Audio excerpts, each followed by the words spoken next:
cori cori cochê, sai coro cori cori cori cochê. Olá!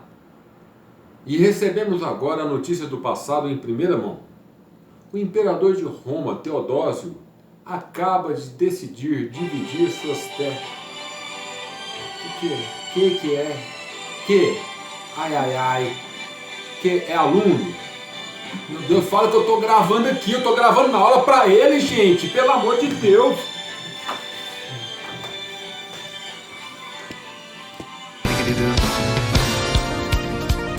Com uma multiplicidade de problemas a afetá-lo, Teodósio, o imperador romano, no ano de 395, viu-se na necessidade de dividir o Império Romano em duas partes distintas. Uma sediada no Ocidente e a outra com sede em Bizâncio, depois Constantinopla, e que hoje se chama Istambul. Sortes distintas tiveram esses territórios.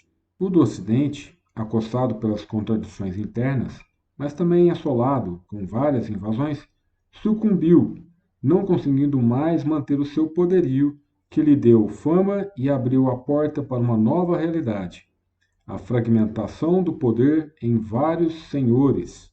Em suma, o feudalismo. Feudalismo é o nome dado à forma de organização econômica e social vivenciada na Europa Ocidental durante o período histórico conhecido como Idade Média, entre os séculos V e XV. O nome é derivado dos feudos, as unidades de habitação e produção, que eram características do período. Essas grandes propriedades agrárias demonstraram que houve um processo de ruralização da sociedade, que habitava o continente europeu e as ilhas britânicas, bem como uma passagem da organização do trabalho pautada na escravidão para a servidão. Uma das características do feudalismo era a tendência para a autossuficiência das grandes propriedades agrárias. O feudalismo seria o resultado da fusão de elementos de organização social derivados tanto dos séculos finais do Império Romano do Ocidente, quanto das populações bárbaras.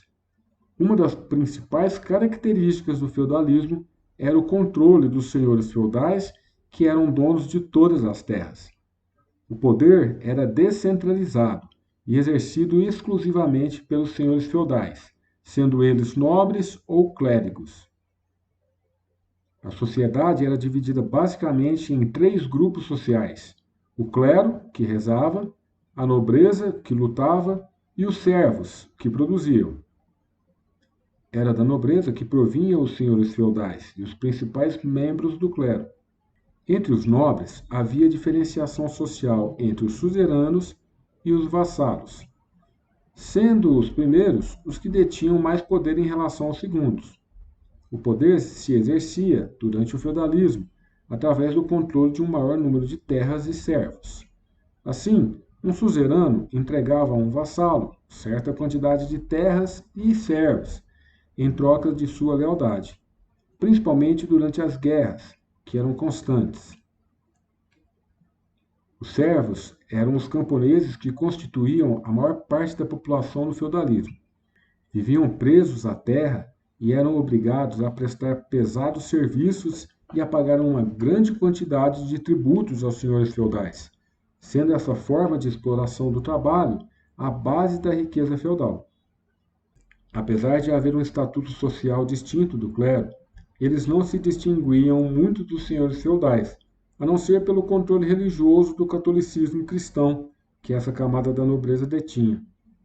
As igrejas e abadias eram detentoras de um grande número de terras e servos, realizando uma forma de exploração do trabalho camponês que em nada se diferenciava dos demais senhores feudais.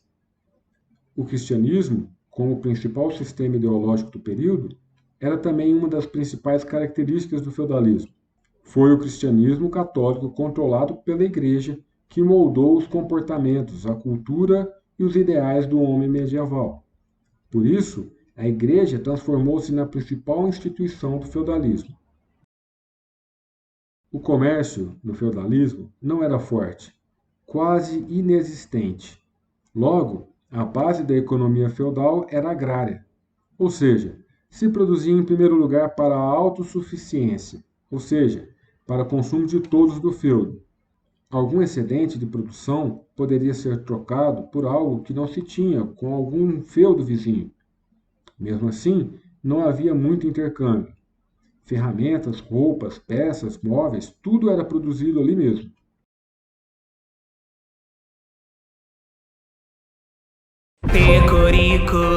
Ricochet, sai corocoricosse.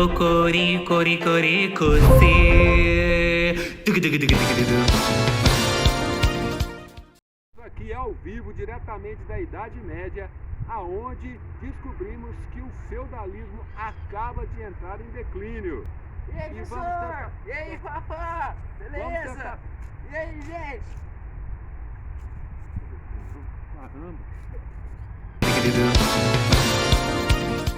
O feudalismo sofreu mudanças com o renascimento comercial e urbano. O crescimento das cidades contribuiu para a diminuição do poder dos senhores feudais, o que abalou o feudalismo. Muitos servos fugiram para as cidades em busca de melhores condições de vida. A cidade de Bruges, na Bélgica, foi fundada na Idade Média e até hoje mantém sua forma original.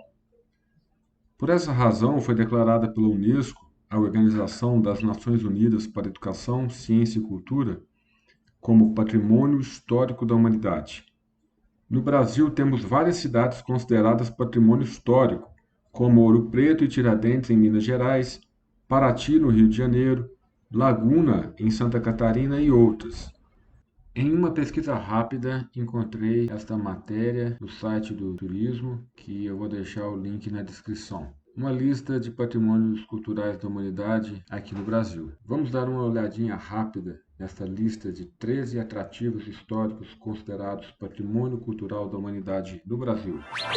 O Conjunto Moderno da Pampulha é o mais novo patrimônio mundial no Brasil, reconhecido pela Unesco. Para o Instituto do Patrimônio Histórico e Artístico Nacional, o IPHAN, o Conjunto da Pampulha está na origem da produção arquitetônica e urbanística do Brasil moderno e deve ser compartilhado por toda a humanidade. Brasília é patrimônio mundial desde 1987. Goiás Velho é testemunha da ocupação e da colonização do Brasil Central nos séculos XVIII e XIX. Diamantina foi o maior centro de extração de diamantes do mundo no século XVIII e teve papel importante na ocupação do interior do país. Ouro Preto cresceu entre um estreito e sinuoso vale e as encostas das chamadas Minas Gerais. Olinda, em Pernambuco, vizinha à capital Recife, remete ao início da colonização portuguesa no Brasil no século XVI, no período da cana-de-açúcar. São Luís do Maranhão, localizada na ilha de São Luís do Maranhão, na Baía de São Marcos, é um exemplo excepcional de cidade colonial portuguesa. Salvador tem no Pelourinho importantes exemplares do urbanismo ultramarino português, aliado a uma topografia singular. Congonhas tem no Santuário de Bom Jesus de Matosinhos, construído no século XVIII, uma das obras-primas do Barroco mundial, reconhecida pela Unesco em 1985. São Cristóvão, primeira capital de Sergipe, fundada em 1590. Foi a quarta cidade do Brasil e foi destruída pela invasão holandesa. São Miguel das Missões, originária das missões jesuítas guaranis, reúne monumentos da antiga missão indígena de São Miguel Arcanjo. Rio de Janeiro e suas paisagens, entre a montanha e o mar, também foram reconhecidas pela Unesco como Patrimônio Cultural da Humanidade. Serra da Capivara, com o Parque Nacional da Serra da Capivara e seus 400 sítios arqueológicos, preservam vestígios da mais remota presença do homem na América do Sul.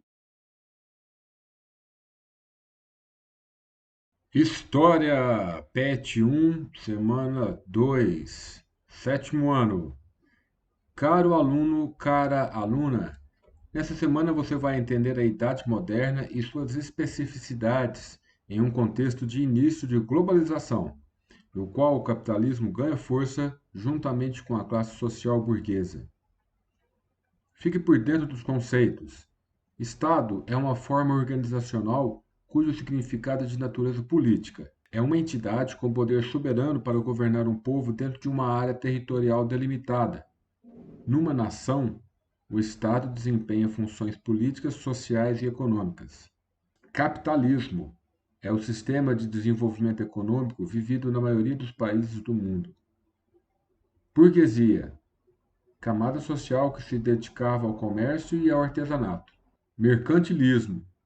Mercantilismo é o nome dado a um conjunto de práticas econômicas desenvolvido na Europa na Idade Moderna, entre o século XV e o final do XVIII.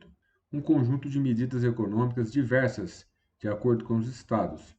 Caracterizou-se por uma forte intervenção do Estado na economia. Absolutismo. Foi uma forma de governo muito comum na Europa entre os séculos XVI e XIX e defendeu a teoria do poder absoluto do rei sobre toda a nação. A Idade Moderna. Entre os séculos XV e XVI, ocorreram grandes mudanças na vida da sociedade europeia, atingindo diversos aspectos da experiência humana, como a política, a cultura, a religião e a economia. No campo político ocorreu o fortalecimento do poder dos reis, dando origem a novas formas de organização do governo. Na cultura, as artes e o pensamento também passaram por profundas modificações, resgatando valores da antiguidade. A experiência religiosa foi profundamente marcada pelo surgimento de novas crenças e igrejas, provocando grandes conflitos. A vida econômica também sofreu grandes transformações, especialmente através do grande desenvolvimento do comércio. Além disso, viajantes passaram a explorar os mares, chegando a novas terras e povos, antes desconhecidos pelos europeus.